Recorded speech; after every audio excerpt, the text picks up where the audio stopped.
It is pretty muggy out here. The temperatures here in Michigan, just north of Detroit, they're not hot. It's just that meganess. Interesting, a direct juxtaposition to what feels like only a few weeks ago. We've been gone for a little while now, but down in Las Vegas, way hotter temperatures, no humidity at all, and it was so manageable. Like it felt so manageable, right? I think it's one of those things. I want to talk about, we've been Moochdocking and kind of what that looks like for us. And there's one little trick this trailer has with our Victron system that really helps out. And I'm sure there's other ways you can get around this. Our poor trailer really needs a bath. We get that going here soon. Oh, and our steps, we went ahead and removed those. It's actually just the 2 pins.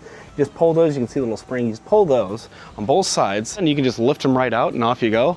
Now we can clean behind there, so that's awesome. But also, we're not then in the neighbor's yard. We're very close, very, very close, but one of those things. Now, normally we wouldn't even unhook at all, but because they've allowed us to take up the driveway and we didn't want to like really squish back and I mean, it's tight quarters here, as you guys can see. It was just a little easier just to get right here and stop.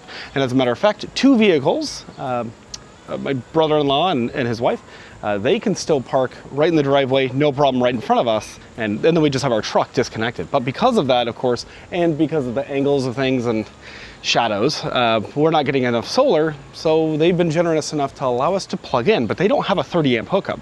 They have a 15 amp circuit, just a regular extension cable. So you can see we have our 30 amp cable that comes through here. We have a little pigtail adapter, so that goes from 30 to 15. And then this is just a regular extension cable just right out of there. I want to say that's like 12 or 14 gauge. So obviously you're not putting a full 15 amps through continuously, right? You'd probably overheat that cable. There have been a few times where we've kind of had to learn which circuits are which in the house because the garage is also on the kitchen circuit, it seems. So you use the microwave while the air, one of those deals. Now when we want to go ahead and hop in, I'll just go ahead and put this guy out here. And you can see it's an easy step up into there. I could do it without this, but this is pretty convenient as well. In a lot of these neighborhoods, especially older neighborhoods, there's just not a lot of room. So I'm really amazed that we can fit here, and all credit goes to the Escape 23, let me tell you. But the way that we keep this trailer from pulling too much power off that line is this digital multi-control. Now, if you didn't have the multi-control, but you have the Victron multi-plus inverter, it's like an inverter, converter, charger, all that good stuff, all in one. It's really awesome. You can still do this through the app.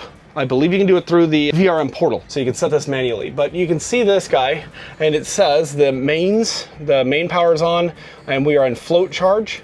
So I can go ahead and I can change this, and you'll see, like right now, 414, we're just float charging, so this won't actually affect anything, but I can go up and I can take 12 amps if I want to. I'm not gonna do that. 8 is more than enough. Alternating current, we've got 290 watts. I believe that's just for our fridge here. I have been running that off electric because I think we're really low on propane, so intermittently this will just give us a little red deal, and we need to find propane when we leave here. And then our direct current loads is 355, so that is our air conditioner, which really needs to be cleaned. Oh my goodness. We got that guy set on Eco and 68. So we are still getting 155 watts from solar. It's 425 right now from shore, and that covers everything. So that'll go up and down. As the fridge kicks off, of course, that drops down. And if solar can cover it, solar will cover it.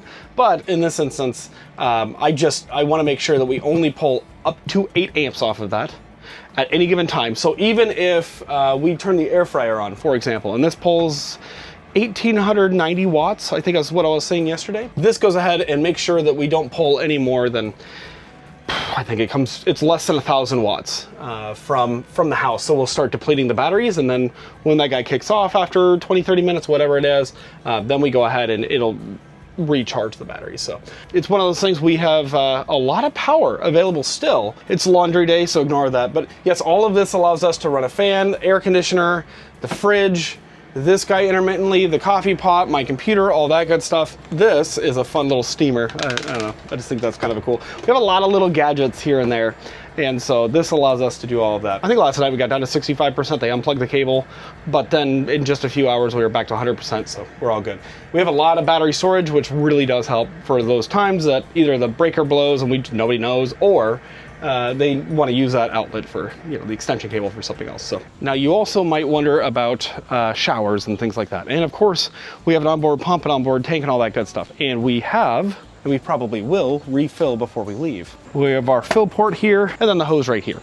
And the reason we don't have them connected, because we could, I mean, there would be nothing wrong with it, is just that basically I like to know that if we're low on fresh water, then our gray and our black tanks are probably pretty high, or at least our gray tank. There is not a clean out. Otherwise, we could go ahead and, you know, somewhere out here there might be like a sewer clean out. It's probably in the front. So we could potentially, you know, we have our sewage port there. We could pull the trailer forward, empty it out, you know, whatever. But we don't have a garden hose right now that I want to use for that. And I honestly, it's just not a good look. Some people might not find that so favorable, but no, this has been great. So I think we're going to go ahead, and Emma's hanging out with some of her family. Everybody's having a good time here.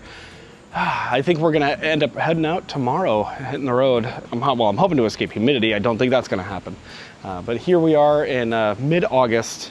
Yeah, I think it's time to do a little more traveling, and then we'll see where we are. Right now, things are kind of up in the air. We don't have any hard plans, and you know, that's a great thing. Like, this is, I think, the first time in a very long time that has been the case.